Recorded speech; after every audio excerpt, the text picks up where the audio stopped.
अस्सलाम वालेकुम स्टूडेंट्स। बच्चों एक बात बताओ, अगर मैं आपको बताऊं कि एक एलिमेंट है ऑक्सीजन और एक दूसरा एलिमेंट है जो कि है एल्यूमिनियम। अब अगर मैं आपसे सवाल करता हूं कि बताइए कि इन दोनों में से किसका एटॉमिक रेडियस ज़्यादा है, या मैं आपसे सवाल करता हूं कि बताइए किसकी आयनाइजेशन एनर्जी ज़्यादा है, या फिर कौन ज़्यादा इलेक्ट्रोनेगेटिव है, तो अब क्या आप हर एक की प्रॉपर्टी को अलग अलग से याद करोगे? नहीं, ऐसा मुमकिन नहीं है। हर एक की प्रॉपर्टी हम अलग से याद नहीं कर सकते। तो इसका एक आसान सा तरीक़ेकार ये है कि हम जो भी इनकी अरेंजमेंट होती है पीरियोडिक टेबल में, उसमें हम कुछ ट्रेंड्स को स्टडी करते हैं, और वो जो ट्रेंड्स स्टडी करते हैं बेसिकली वो कहलाते हैं general group trends of representative elements. अब अगर मैं आपको रिप्रेजेंटेटिव एलिमेंट्स की बात बताऊं तो देखो बच्चों, ये वाले जो एलिमेंट्स हैं ये रिप्रेजेंटेटिव एलिमेंट्स कहलाते हैं, यानी कि ग्रुप 1A, ग्रुप 2A, 3, 4, 5, 6, 7, ये सारे के सारे रिप्रेजेंटेटिव एलिमेंट्स कहलाते हैं, जो कि बेसिकली यहाँ पर आपको पिंक कलर से नज़र आ रहे हैं। और फिर इसी तरीके से हम इन ग्रुप्स के ट्रेंड्स को स्टडी करने वाले हैं आज की वीडियो में।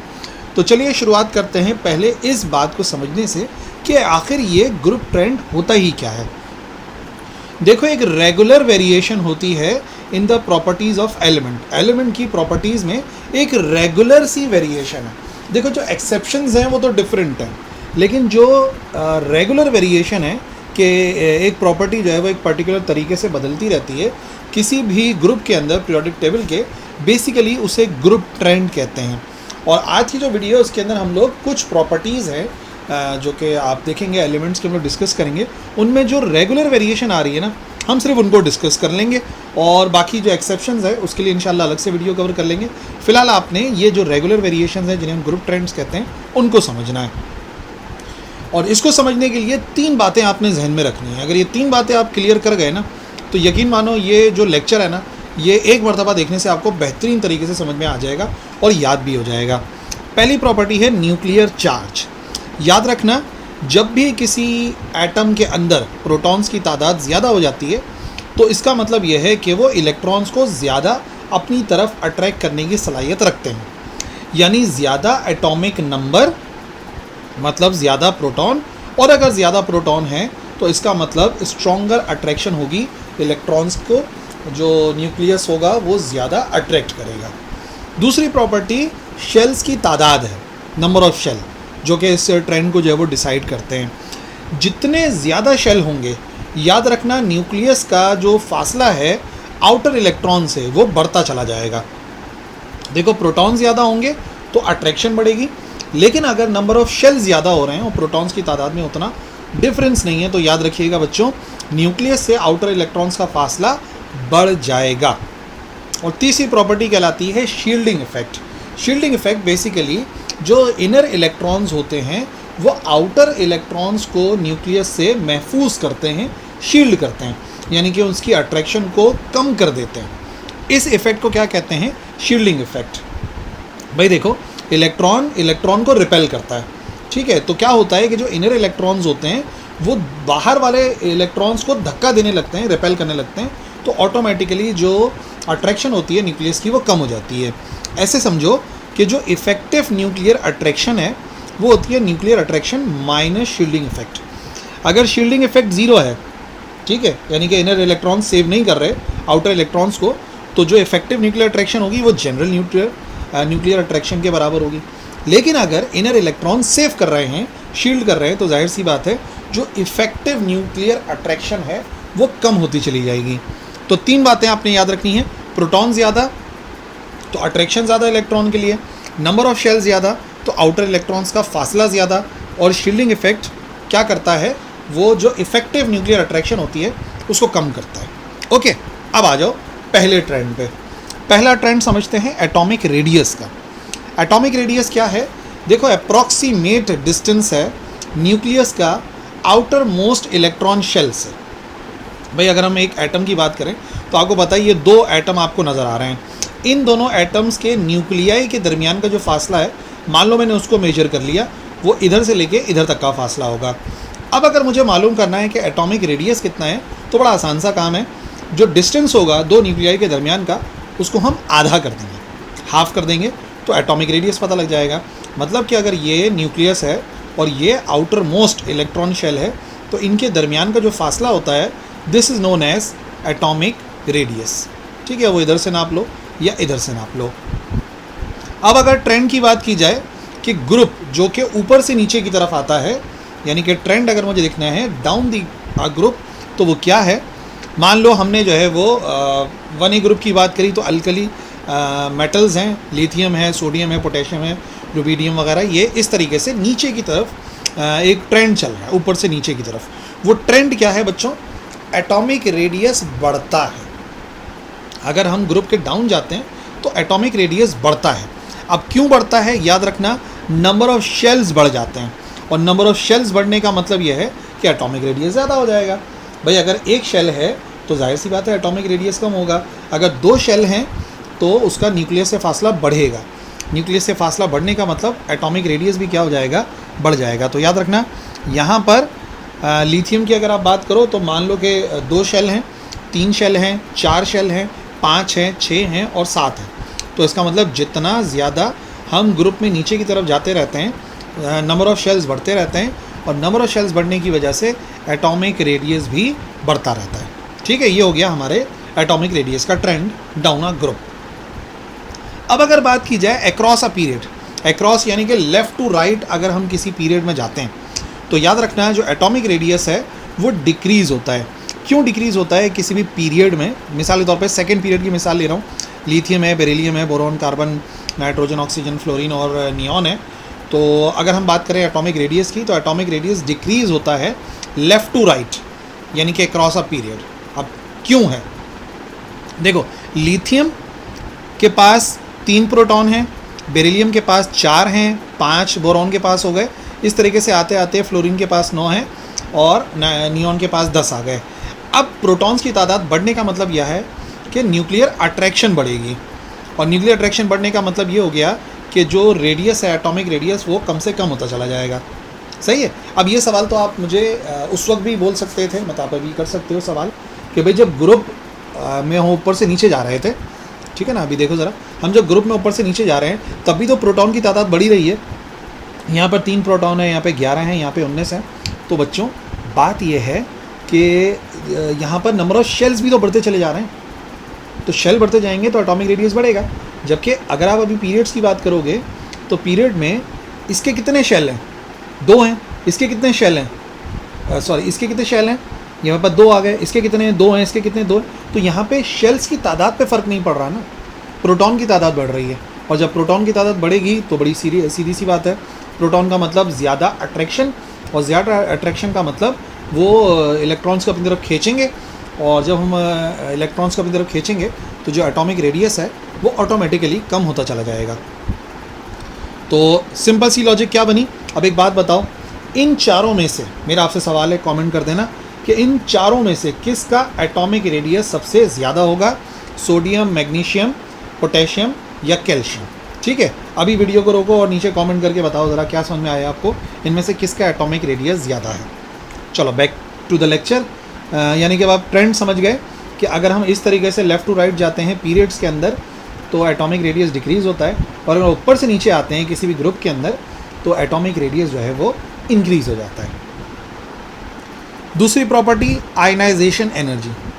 आयनाइजेशन एनर्जी वो एनर्जी है जो कि रिक्वायर्ड होती है एक इलेक्ट्रॉन को रिमूव करने के लिए from an isolated gaseous atom. अगर हमारे पास एक गैशियस एटम है तो आयनाइजेशन एनर्जी, जो आउटर मोस्ट शेल के इलेक्ट्रॉन्स होते हैं उनको रिमूव करने के लिए कितनी एनर्जी की ज़रूरत होती है, उसे कहते हैं आयनाइजेशन एनर्जी।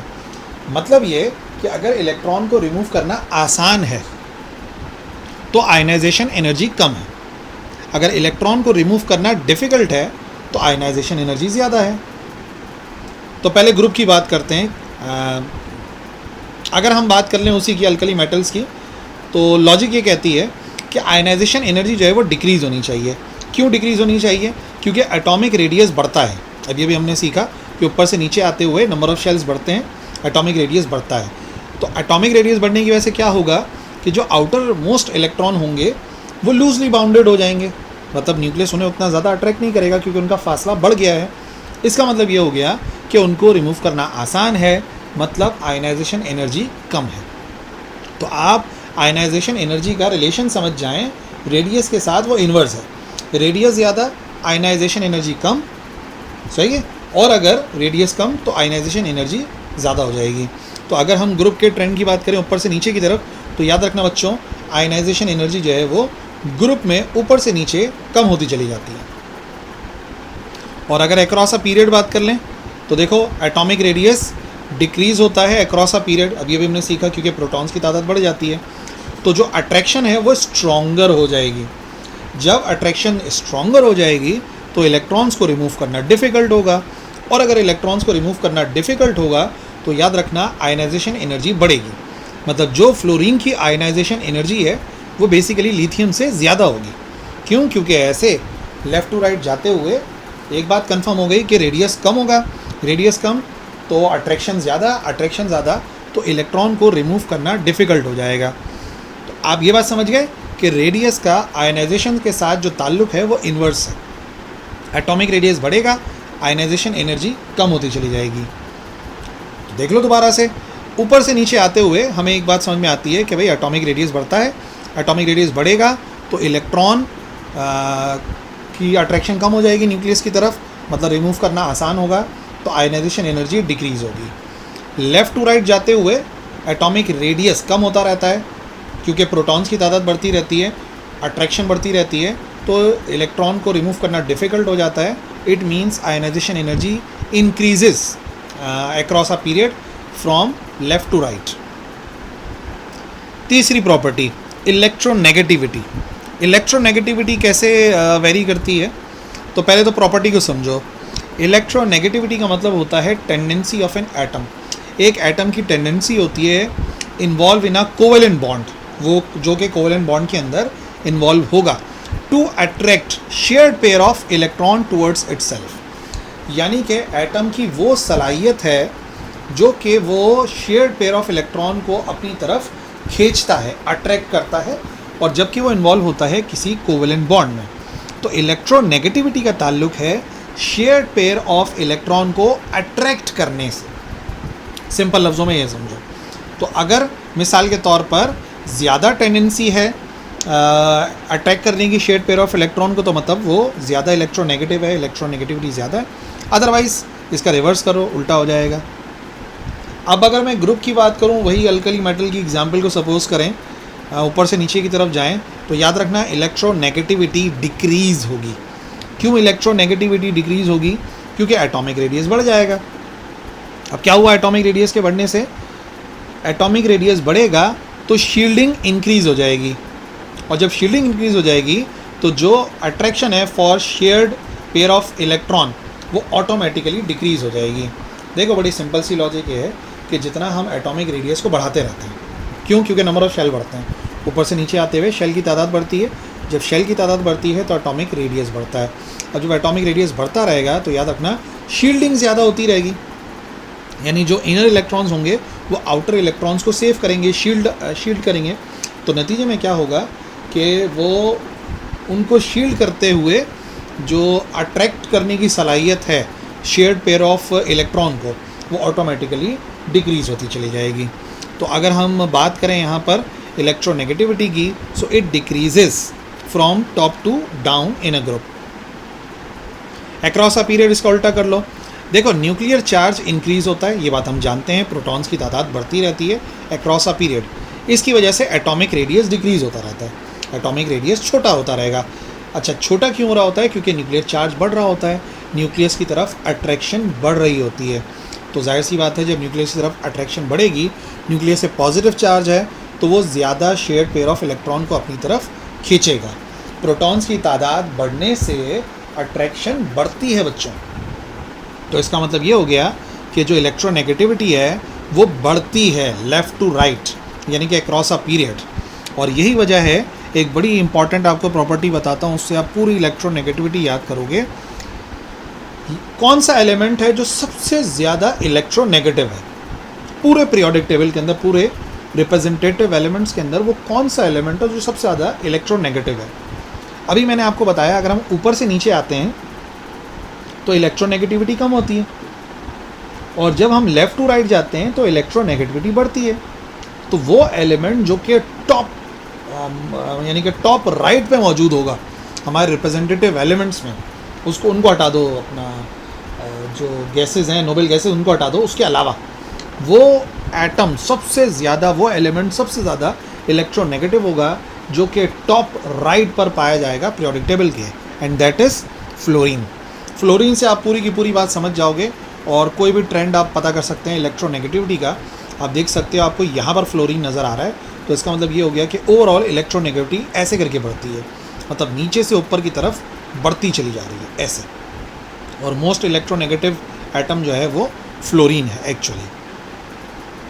अच्छा जी, अब बात करते हैं इलेक्ट्रिकल कंडक्टिविटी के बारे में।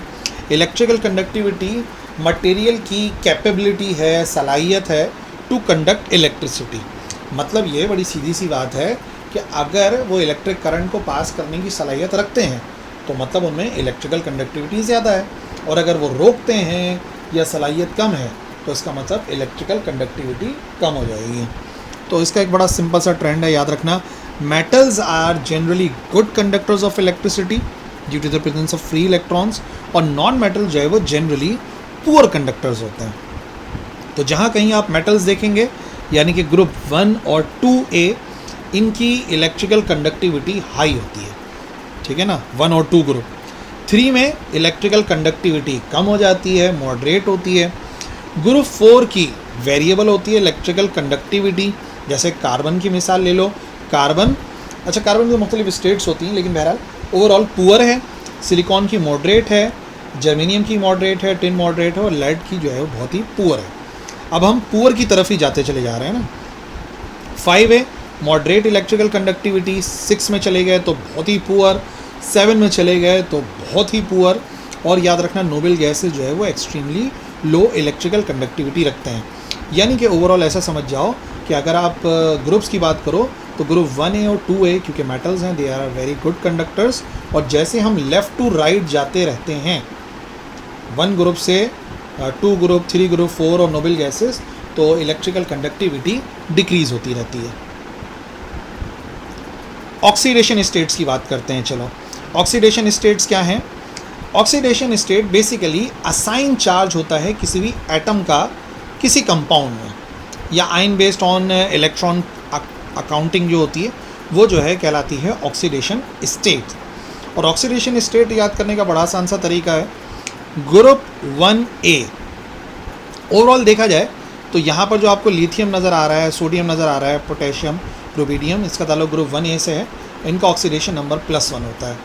अब हम जाते हैं सेकेंड ग्रुप में, अल्कलाइन अर्थ मेटल्स में, तो वो 2 के अंदर आता है, ठीक है, उनकी जो ऑक्सीडेशन स्टेट है वो +2 है। फिर बढ़ती है, ट्रांजिशंस को छोड़ दीजिए, फिर यहाँ पर आ जाइए, ये आ गया हमारे पास बोरॉन फैमिली का, बोरॉन फैमिली का +3 होता है। कार्बन फैमिली चौथा ग्रुप है 4A, तो इनकी ऑक्सीडेशन स्टेट भी 4 होती है। बस ये ऑक्सीडेशन स्टेट पीरियोडिक टेबल के रिप्रेजेंटेटिव एलिमेंट्स में +4 तक जाती है, और अब दोबारा से कम होना शुरू हो जाती है, यानी कि +4 के बाद बारी आएगी -3, -2, और फिर ये आ जाएगी हमारे पास -1। -1 किससे हो जाएगा? -1 हो जाएगा ग्रुप 7 से। और नोबल गैसेज जो हैं उनके तो शेल्स फुल होते हैं, तो जाहिर सी बात है उसके अंदर कोई असाइन चार्ज नहीं होता, तो उनकी ऑक्सीडेशन स्टेट जो है वो 0 होती है। यहाँ पर आप ऐसे ट्रेंड्स को याद रख सकते हैं। अच्छा जी, मेल्टिंग और बॉइलिंग पॉइंट्स की बात की जाए तो अल्कली मेटल जो हैं जनरली, अब असल में ना ये कोई एक ख़ास ट्रेंड फॉलो नहीं करता है जो मेल्टिंग और बॉइलिंग पॉइंट होता है, इस वजह से आपको इसके सिंपल से पॉइंट्स याद रखने पड़ेंगे। जैसे अल्कली मेटल्स हैं तो जनरली इनका जो मेल्टिंग पॉइंट होता है और बॉइलिंग पॉइंट होता है वो लो होता है। क्यों कम होता है? क्योंकि उनका वीक मेटेलिक बॉन्डिंग होती है, इस वजह से आमतौर पर इनका मेल्टिंग और बॉइलिंग पॉइंट दोनों कम होते हैं। अल्कलाइन अर्थ मेटल्स का जनरली ग्रुप 1A से ज़्यादा होता है क्योंकि मेटेलिक बॉन्डिंग स्ट्रॉन्गर हो जाती है। वीक मेटेलिक बॉन्डिंग होती है अल्कली मेटल्स के अंदर, तो जनरली वो जल्दी मेल्ट हो जाते हैं, जल्दी बॉयल हो जाते हैं। और अल्कलाइन अर्थ मेटल्स की बात की जाए तो इनमें due to stronger metallic bonding इनका जो मेल्टिंग और बॉइलिंग पॉइंट होता है वो ज़्यादा होता है ग्रुप 1A से। अच्छा, पूरे पी ब्लॉक की अगर बात करें तो पैटर्न इतना सिंपल नहीं है, ठीक है, मतलब बिल्कुल स्ट्रेट लाइन नहीं कह सकते। उसकी वजह ये है कि डिफरेंट स्ट्रक्चर्स और बॉन्डिंग्स और इंटरमॉलिक्यूलर फोर्सेस जो होती हैं वो इस वैल्यू को कंट्रोल करती हैं। तो मेल्टिंग के लिए कोई एग्जैक्ट पैटर्न मैं आपको नहीं बता सकता जो कि आपने याद रखना है, लेकिन बाकी सबका आप पैटर्न जो है वो याद रख सकते हैं। जैसे मिसाल के तौर पर आप एटॉमिक रेडियस का याद रख सकते हैं, आप याद रख सकते हैं ऑक्सीडेशन स्टेट का, आप इलेक्ट्रोनेगेटिविटी का याद रख सकते हैं, और आप जो है वो थोड़ा बहुत याद रख सकते हैं मेटलिक और मेल्टिंग और बॉइलिंग पॉइंट का in case of alkali metals and alkaline earth metals. ठीक हो गया बच्चों? सो ये था आज का हमारा लेक्चर अबाउट द ट्रेंड्स, जो कि ट्रेंड आपको पता होने चाहिए about the general group trends of representative elements. और अगर कोई कन्फ्यूजन है तो ज़रूर उनको डिस्कस करिएगा कमेंट सेक्शन में, मैं रिप्लाई करूँगा। That's all for this video. अल्लाह हाफिज़।